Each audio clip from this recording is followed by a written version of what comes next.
Hi friends, welcome to YouTube channel. Today we are going to learn what is perpetuity, cost of equity shares, cost of preference shares, cost of debt. Let's enter into the topic. First of all, what is perpetuity? Do you know that when Puttaparthi Sai Baba has died, he has deposited 200 crores in SBI and SBI is paying nearly 20 crores every year. This is known as perpetuity. Perpetuity is nothing but depositing an amount into the bank where the bank pays indefinitely an amount. So, what is the formula for perpetuity? Perpetuity can be both with constant growth rate and no growth rate. For constant annuity, formula is present value equal to annuity divided by rate of return, whereas for annuity growing at a constant rate, present value equal to annuity divided by rate minus growth rate. How we derived this formula? Let's see the derivation of the formula. We know present value of for first year is A divided by 1 plus R1. Like this, present value of annuity for n years equal to, it is in the format of geometric progression. We know sum of infinite annuity as per geometric progression is A by R minus 1. Here R equal to 1 plus R. Just substitute the 1 plus R in R, then we get a present value of annuity equal to annuity divided by rate of return. Next, what is cost of capital? Cost of capital is nothing but it is the minimum rate of return that a firm should earn for survival, or it is a minimum rate of return that a investor expects from the company. How to find the cost of capital? We know why we have to read cost of capital. First, cost of capital helps in financial decision making. Suppose if you are in a business where rate of return equal to 10% but cost of capital is 9%, then you just invest in it, whereas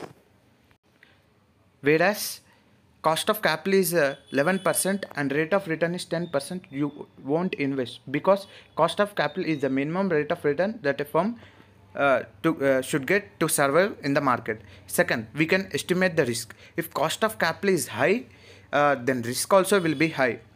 Third, it decides which is optimal capital structure. We know that capital includes preference, debt and equity. By using cost of capital, we can optimally decide the capital structure. We know already that capital includes preference shares, equity shares and debt. So for finding the cost of capital, we have to find the cost of capital for each one of the following. So let's see how to find the cost of capital for each one. First we shall see cost of debt. It includes both redeemable and irredeemable. The formula for irredeemable debt is interest into 1 minus tax divided by net proceeds, whereas for cost of redeemable debt is interest into 1 minus tax rate plus redeemable value minus net proceeds divided by n divided by redeemable value plus net proceeds divided by 2. How we got this formula? Suppose your mother asks, I am giving 100 rupees to one and he is giving 10 rupees as interest. How much I am earning? Just you will do 10 by 100. You say return is 10%. Here also same. A debenture holder gives 100 rupees and he asks interest 10 rupees. So you can simply say 10 by 100, but here we get tax benefit. For finding the tax, we have to reduce the interest from the profit. So we'll get benefit by issuing debentures. So the formula is interest into 1 minus tax rate divided by net proceeds. Whereas for cost of redeemable means it is redeemed after 10 years, after 20 years, after 30 years for a particular period of time. So here we amortize every year. Suppose 100 rupees debentures is issued for 10 years, then we amortize 100 divided by 10, that is 10 rupees. So this 10 rupees is all included in cost. So formula is interest into 1 minus tax divided plus redeemable value minus net proceeds divided by n. So redeemable value plus net proceeds divided by 2. Next, we are going to read for how to find cost of preference shares. It includes both redeemable and irredeemable. Same like debentures, we do here cost of irredeemable preference shares. Here we do not get any tax benefit because preference dividend is paid after tax. So, without including the tax, it is same formula as for debentures. For irredeemable preference shares, preference dividend by net proceeds. Whereas for cost of redeemable preferences, preferred dividend plus redeemable value minus net proceeds divided by divided by redeemable value plus net proceeds divided by 2. Next, we are going to learn how to find cost of equity capital. Equity capital can be founded by 4 ways. First one is dividend price approach. Second one is earning price approach. Third one is realized yield approach. Fourth one is capital asset pricing model approach. First, we are going to learn dividend price approach.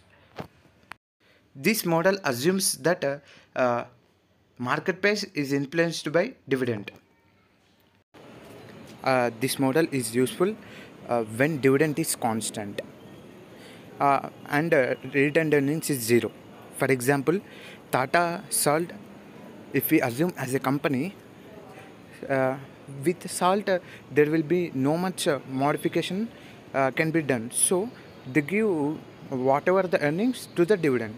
So the formula for this is K equal to D1 by market price, dividend by market price. Next we are going to learn about dividend with what constant growth. According to this, every year growth is estimated. Formula for this is cost of equity equal to dividend divided by market price plus growth rate. The derivation of the formula is simple. We know the perpetuity formula. P naught equal to A by R minus G. Here A equal to dividend, R equal to cost of equity. So P naught price equal to dividend by KE minus. We will learn further topics in next video, and if you like the video, just subscribe it.